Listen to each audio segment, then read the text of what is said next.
Good morning class. Welcome back. So class, last lecture में हमने discuss किया था electron displacement in covalent bonds, right. उसमें हमने इंडक्टिव इफेक्ट देखा था। ठीक है, इंडक्टिव इफेक्ट क्या होता है, जिसे हम आई इफेक्ट भी कहते हैं, राइट। आई इफेक्ट, और ये कितने प्रकार का था, दो प्रकार का। ठीक है, प्लस इंडक्टिव इफेक्ट जिसको हम लिखते थे plus I effect, right, and minus I effect यानी कि नेगेटिव इंडक्टिव इफेक्ट, ये हम पढ़ चुके हैं, राइट। और इंडक्टिव इफेक्ट में जो भी आपके पास मॉलिक्यूल या कंपाउंड होता है वो केवल सिंगल बॉन्डेड, ये जो इंडक्टिव इफेक्ट है ये it is shown by only a single bonded atom. ठीक है, ये मैंने बहुत पिछले लेक्चर में बताया था। The inductive effect rises in the organic molecule when some group of different electronegative is attach to the carbon chain. ठीक है, और यहाँ पर केवल क्या है कि सिग्मा बॉन्ड में ही है इंडक्टिव इफेक्ट देखने को मिलता है, राइट। तो स्टूडेंट्स, आज हम बात करते हैं अपना दूसरा जो इफेक्ट है। ठीक है, कोवेलेंट बॉन्ड में जो दूसरा इफेक्ट है वो है, आपको जो पढ़ना है क्लास 11th में, वो है इलेक्ट्रोमेरिक इफेक्ट। कौन सा है? Electromeric effect, right. तो इसमें डिस्कस करते हैं।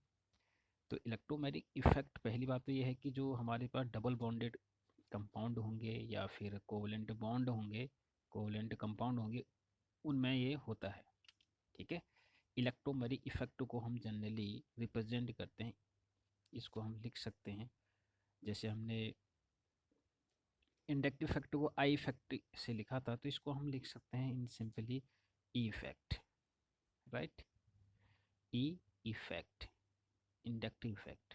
ठीक है, इसमें भी इसके भी दो टाइप्स हैं, एक प्लस ई और दूसरा माइनस ई, राइट, लाइक इंडक्टिव इफेक्ट। ठीक है, बस डिफरेंस क्या है इन दोनों में? इन दोनों में जो आपको डिफरेंस नज़र आएगा वो ये है कि ये डबल बॉन्डेड, डबल कार्बन और कार्बन के बीच में जब डबल बॉन्ड होगा तब जाके ये इफेक्ट जो है दिखाई देता है। ठीक है, तो हम जनरली कहते हैं इसको दैट ये it is a temporary effect. ठीक है, ये आप बात समझ में आ रही है। जबकि जो इंडक्टिव इफेक्ट था वो क्या था, परमानेंट था। ठीक है, जैसे मैंने कहा था उसमें, the permanent displacement of the electron along the chain of carbon atom due to the presence of an atom और group of different electronegative at the end of the chain. ये मैंने इंडक्टिव इफेक्ट में आपको बताया था। वहाँ पर क्या होना बहुत जरूरी है, जो एटम आपके पास लगे हैं वो दोनों की इलेक्ट्रोनेगेटिविटी में क्या आना चाहिए, डिफरेंस होना चाहिए। ठीक है, राइट। तो यहाँ पर हम बात करने जा रहे हैं, it is also a temporary effect, you can write down, right. It is the temporary effect which operate in the organic compounds having multiple bonds, right. इसका करेक्टरिस्टिक्स क्या है कि जो मल्टीपल बॉन्ड्स होंगे आपके पास कंपाउंड में, मल्टीपल बॉन्ड्स, चाहे वो डबल बॉन्ड हो या फिर ट्रिपल बॉन्ड हो, ऐसे सिस्टम में ये क्या होगा आपको दिखाई देगा, राइट। दैट इज डबल और triple bonds under the influence of an outside attacking species. As a result, one pi electron pair of multiple bonds get completely transferred to one of the bonded atom, right, which is usually more electronegative. Are you getting? तो यहाँ पर क्या होता है कि हमारे पास system में, इसको आप ऐसे समझ सकते हो, पहली बात तो जब आपका ये जो डबल बॉन्ड है किसी भी कोवलेंट कंपाउंड में, तो पाई बॉन्ड क्या हो जाएगा, कंप्लीटली शिफ्ट हो जाएगा towards the more electronegative element की तरफ। ठीक है, इंडक्टिव इफेक्ट में क्या था आपके पास, वहाँ पर सिग्मा बॉन्ड था। ठीक है, और यहाँ पर क्या है, पाई बॉन्ड से क्या हो जाते हैं, शिफ्ट हो जाते हैं। कहाँ की ओर शिफ्ट होंगे, जो एटम अटैकिंग ग्रुप है जो कि मोर इलेक्ट्रोनेगेटिव होगा, ठीक है, उसकी ओर क्या हो जाएगा, ये टेंस कर जाएगा, चले जाएगा, राइट। तो सपोज दैट, इसको और डीप समझने के लिए ये कार्बन कार्बन एल्कीन ले लेता हूँ मैं। ठीक है। अब अटैकिंग ग्रुप में यहाँ पर जो अटैक कर रहा है, अटैकिंग ग्रुप मतलब इनकमिंग ग्रुप, ठीक है, वो H+ होगा। क्यों होगा? क्योंकि पाई इलेक्ट्रॉन इसने देने हैं, शिफ्ट होने हैं, तो इसमें इलेक्ट्रॉन डिफिशिएंट कंपाउंड होना चाहिए, इसको हम इलेक्ट्रोफाइल कहते हैं। हाल फिलहाल आप इसको अटैकिंग ग्रुप मान सकते हो, वैसे क्या होता है इलेक्ट्रोफाइल। ऐसी species having the deficiency of electron, ऐसी स्पीशीज जिसमें इलेक्ट्रॉन की डिफिशियंसी होती है, इलेक्ट्रॉन की कमी होती है, एक्ट एज ए इलेक्ट्रोफाइल। ठीक है, बड़ी क्लास में भी आप इसको तरीके से पढ़ोगे। तो यहाँ पर ये अटैकिंग ग्रुप है जो अटैक करेगा because of lacking of the electrons, और ये शिफ्ट करेगा बिकॉज पाई इलेक्ट्रॉन क्या होते हैं weaker then the sigma bond. इसमें एक सिग्मा बॉन्ड है, दूसरा एक पाई बॉन्ड होता है, ये मैं ऑलरेडी बता चुका हूँ। सिंगल बॉन्ड का मतलब होता है only sigma bond, double bond का मतलब होता है एक सिग्मा एक पाई बॉन्ड, राइट। अगर मैं ट्रिपल बॉन्ड की बात करूँ यहाँ पर, तो ट्रिपल बॉन्ड में क्या होगा 2 पाई 1 सिग्मा, ठीक है। और हमारा ये वाले सिस्टम में क्या है अभी एक सिग्मा एक पाई है, तो सिग्मा पाई बॉन्ड जो होता है वो क्या होता है डीलोकलाइज करता है, शिफ्ट होते रहता है, ठीक है। तो ये अपने पाई बॉन्ड को यहाँ क्या कर देगा डोनेट कर देगा, ठीक है। तो आफ्टर देखो इसको यहाँ समझते हैं, दूसरे स्लॉट में मैंने कुछ इस तरह का बनाया था, आपके पास कार्बन कार्बन के बीच में डबल बॉन्ड है, राइट, और यहाँ पर कोई अटैकिंग ग्रुप है, राइट, H+ मैंने कहा था, तो ये शिफ्ट करेगा इधर, इलेक्ट्रॉन डीलोकलाइज होगा, तो इसकी वैलेंसी पूरी हो जाएगी, राइट। अब ये क्या करेगा बॉन्ड बना देगा, शिफ्ट होने का मतलब यहाँ पर क्या है ये इसके साथ बॉन्ड बना देगा। तो अल्टीमेटली हमारे पास जो प्रोडक्ट मिल के आएगा या जो स्टेज आएगी इसके बाद वो होगा कुछ इस तरह का, ठीक है। अब कार्बन यहाँ लगे यहाँ लगे, हाइड्रोजन को जो आपके पास हाइड्रोजन है वो कहाँ लग गया यहाँ पर लग गया, ये H है माय डियर स्टूडेंट्स, ठीक है, हाइड्रोजन लग गया। अब जो मैंने ये लाइन खींची है इसका मतलब क्या है यहाँ पर इसकी वैलेंसी हाइड्रोजन से पूरी ठीक है, ये अंडरस्टूड होता है केमिस्ट्री में, राइट। तो यहाँ पर एक चीज़ आपको देखनी ये है कि एक पाई इलेक्ट्रॉन जो है वो गया, ठीक है, इसने कम्प्लीटली डोनेट किया, कंप्लीट डोनेट कर रहा है, आर यू गेटिंग। तो जब ये दे रहा है जो जो स्पीशीज इलेक्ट्रॉन को देती है, द डोनर जो इलेक्ट्रॉन को देगा उसमें ऑलवेज क्या आ जाएगा प्लस चार्ज आ जाएगा, यानी कि कार्बन पर यहाँ पर क्या आने वाला है प्लस चार्ज आ जाता है। सो स्टूडेंट्स यहाँ पर ध्यान देने वाली बातें ये हैं कि जब कार्बन पर प्लस चार्ज आता है तो ऐसे स्पीशीज को, ये पूरे स्पीशीज को हम कह सकते हैं कार्बोकैटाइन, ठीक है। Carbon having the positive charge is always known as carbocation, carbon पर कैटाइन आना, कैटाइन मीन्स प्लस चार्ज आना, ठीक है। ये मैकेनिज्म आप थोड़ा सा समझें, ठीक है।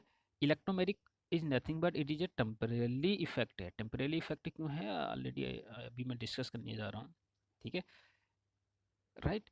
तो ये बना, इसमें कार्बोकैटाइन बनता है, आर यू गेटिंग। और कार्बोकैटाइन बनने की जो संभावनाएं हैं, जो पॉसिबिलिटीज़ हैं, वो केवल इसी में है, ठीक है। क्योंकि जब इंडक्टिव इफेक्ट में ऐसा नहीं हो सकता है, क्योंकि कार्बोकैटाइन बनने के लिए क्या होना चाहिए पाई बॉन्ड होना चाहिए। अक्सीमा बॉन्ड कंप्लीटली अगर दे देगा तो आयनिक करेक्टर का हो जाएगा, ठीक है। तो मिजोमेरिक जो इफेक्ट है, मैं आपको थोड़ा कंपेरेटिव स्टडी भी करा रहा हूँ, इंडक्टिव इफेक्ट और थोड़ा डिफरेंस बता रहा हूँ, ठीक है। वो उसमें सिग्मा बॉन्ड टेक पार्ट लेता है, इसमें क्या है पाई बॉन्ड टेक पार्ट लेते हैं, ठीक है। और जो इलेक्ट्रोमेरिक है ये क्या है एक टेम्परेरी इफेक्ट है, ऐसे मॉलिक्यूल में ऑपरेट होता है जहाँ पर या तो मल्टीपल बॉन्ड हो या फिर डबल बॉन्ड हो। मल्टीपल बॉन्ड मतलब या तो डबल बॉन्ड हो या फिर ट्रिपल बॉन्ड हो, ठीक है। कब कब ये रिएक्शन होगा, रिएक्शन का मतलब ये कब पाई बॉन्ड जाएगा, जब कोई हमारे पास अटैकिंग ग्रुप हो या इलेक्ट्रोफाइल हो। देखो न्यूक्लियोफाइल नहीं हो सकता, न्यूक्लियोफाइल माने स्पीशीज हैविंग द इलेक्ट्रॉन्स या लोन पेयर ऑफ इलेक्ट्रॉन्स, ठीक है। अगर यहाँ पर सपोज इलेक्ट्रॉन होता H- होता तो क्या जुड़ता, नहीं जुड़ता, क्योंकि इलेक्ट्रॉन और इलेक्ट्रॉन के बीच में क्या हो जाता है रिपल्सन हो जाता, राइट। तो अटैकिंग जो ग्रुप है वो क्या होना चाहिए, वो इलेक्ट्रोफाइल होना चाहिए, पहली बात, ठीक है। अटैकिंग ग्रुप दोनों होते हैं, लेकिन इस वाले केस में इलेक्ट्रोमेरिक इफेक्ट को आप समझने के लिए क्या करोगे कि इलेक्ट्रोफाइल जो होना चाहिए, जो अटैकिंग ग्रुप होना चाहिए, वो इलेक्ट्रोफाइल होना चाहिए, ना कि न्यूक्लियोफाइल। राइट, ये बात समझ में आ रही होगी आप लोगों को डिटेल में। तो एक तो ये था कि इससे हम इलेक्ट्रोमेरिक इफेक्ट कहेंगे, जहाँ पर डीलोकलाइजेशन ऑफ फाई बॉन्ड हो रहा है टुवर्ड्स द इलेक्ट्रोफिलिक, या फिर आप कह सकते हैं अटैकिंग ग्रुप। ठीक है, और ये डीलोकलाइज क्यों हो रहा है? Because of this one, H plus की वजह से, अटैकिंग ग्रुप की वजह से। राइट, ठीक है, it is only of temporary nature. ठीक है, the moment of attacking reagent is remove, the effect get reverse, which means that pi electrons pair जो आपके पास हैं is transfer to its original forming multiple bonds again.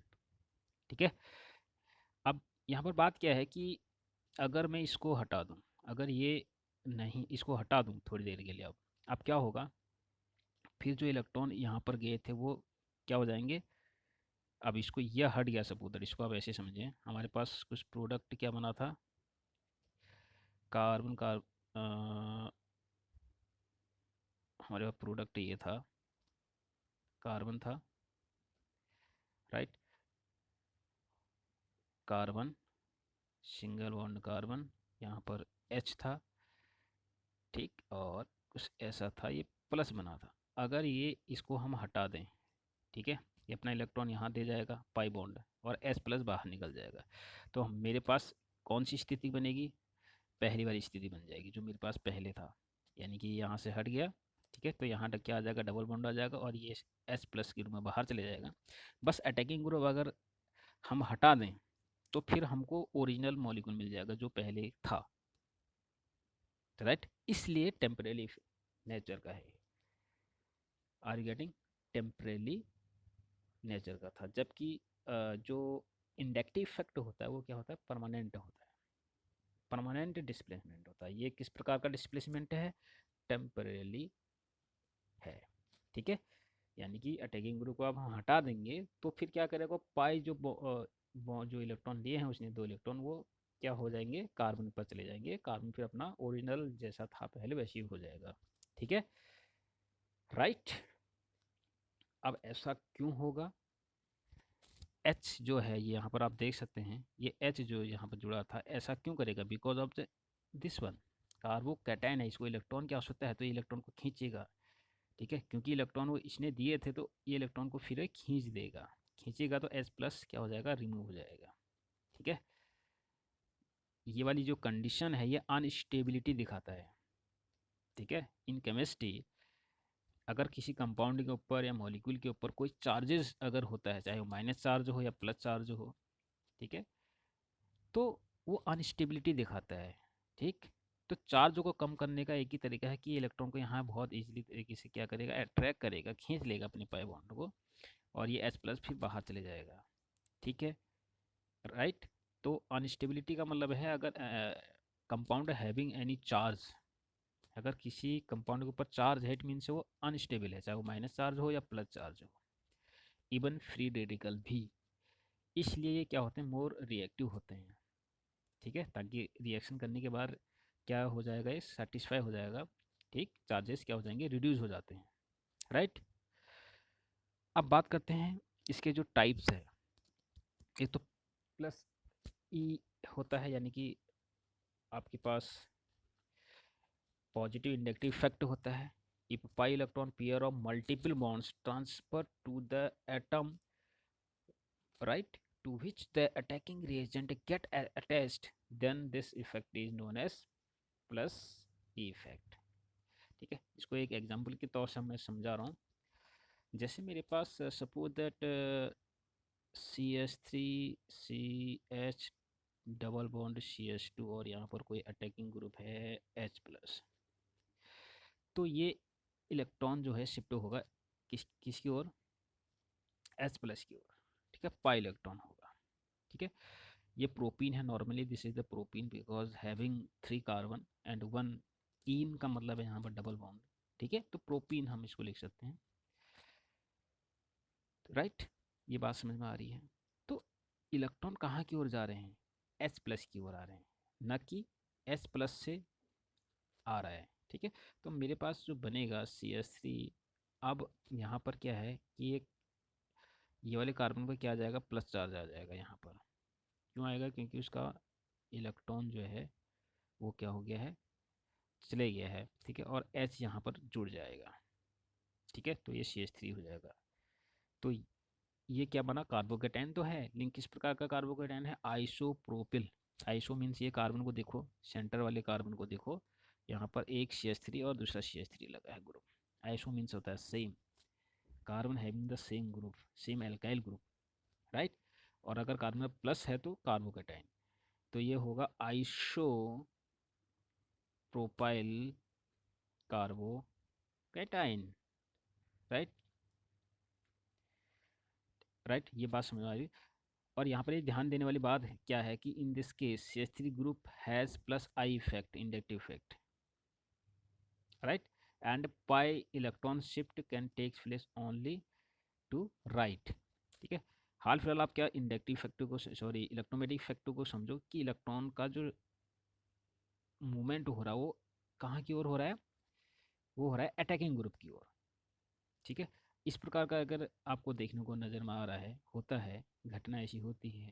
ठीक है, तो this is known as plus effect, positive inductive effect, right. अब बात करते हैं नेगेटिव, जस्ट इसका उल्टा। ठीक है, अब नेगेटिव में क्या होता है, जैसे मैं एक पहले आपको बता दूं, in case of Y electron pair of multiple bonds is transfer away from the atom, away from the atom, right, which get linked to the attacking reagent, this effect is known as minus I effect. Minus I effect मतलब समझ रहे होंगे आप, इसका मतलब होता है negative inductive effect. Suppose है मेरे पास एक एग्जांपल दे रहा हूँ मैं आपको, यहाँ पर C डबल बॉन्ड O, और यहाँ पर कोई मैं एक अब न्यूक्लियोफाइल ले रहा हूँ इस केस में। देखो इससे पहले वाला अगर आपको जो भी मैंने एग्जांपल दिया था, वहाँ पर जो पाई बॉन्ड था ये सीधे अटैक कर रहा था H प्लस पर, क्योंकि उसके पास क्या नहीं थे, इलेक्ट्रॉन नहीं थे। यहाँ पर ऐसा नहीं होगा, यहाँ पर क्या होगा, जो आपके पास अटैकिंग ग्रुप है, because it act as a nucleophile because having the extra electrons. ठीक है, ये चार्ज जो है इसका नेगेटिव चार्ज, ये क्या करेगा, अटैक करेगा, किस पर करेगा, कार्बन पर। ये इधर आएगा तो ये इलेक्ट्रॉन इधर को चले जाएगा ऑक्सीजन पर। ठीक है, ये बात समझ में आ रही है। अब होने वाला क्या है कि ऑक्सीजन पर क्या आ जाएगा, जब रिएक्शन जब होता है तो होने वाली चीज़ क्या होती है, पहले तो बॉन्ड टूटते हैं, जो इसको देखिए आप, ये वाली चीज़ को, ये ऐसे होगा, यहाँ पर इस पर माइनस चार्ज आ जाएगा डेल्टा, बिकॉज इलेक्ट्रोनेगेटिव है। ठीक है, और यहाँ पर क्या आ जाएगा, प्लस, तब जाके ये जो CN है वो अटैक यहाँ करेगा। ठीक है, राइट। अब इसका जो मूवमेंट हो रहा है, इसका पाई बॉन्ड इसी के एटम के अंदर हो रहा है, ना कि बाहर हो रहा है। ठीक है, आप ऐसा भी इसको समझ सकते हैं। तो यहाँ पर जो प्रोडक्ट बनेगा वो कैसे बनेगा, मैंने आपको बताया था, एक तो ऑक्सीजन हुआ, ठीक है, यहाँ पर क्या जुड़ जाएगा, CN, राइट, और ये HS आप एज्यूम कर सकते हैं। ये बात समझ में आ रही है। तो यहाँ पर ये देखिए, तो यहाँ पर जो आपके पास इलेक्ट्रॉन है वो ट्रांसफ़र हुए away from the atom which get link to the attacking reagent.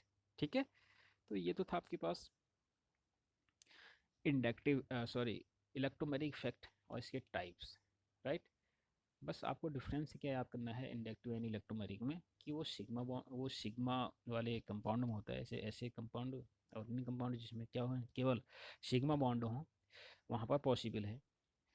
जबकि आपके पास इंडक्टिव जो इफेक्ट होगा, इलेक्ट्रोमैग्नेटिक जो इफेक्ट होता है, वो क्या होता है, जहाँ पर मल्टीपल बॉन्ड होते हैं, डबल बॉन्ड या ट्रिपल बॉन्ड होंगे। ठीक है माय डियर स्टूडेंट्स, और इसके टाइप से कितने हैं, इसके भी दो दो प्रकार का होता है ये भी। एक होता है पॉजिटिव इलेक्ट्रोमेरिक, और सेकंड होता है आपके पास negative electromeric.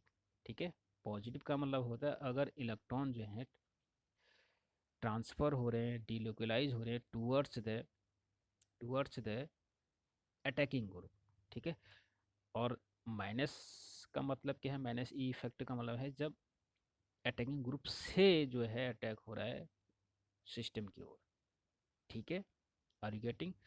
So my dear students, ये तो था आपके पास इलेक्ट्रोमैग्नेटिक इफेक्ट। नेक्स्ट उसमें हम पढ़ेंगे रेजोनेंस या फिर mesomeric effect, right. Till then good bye, have a nice day.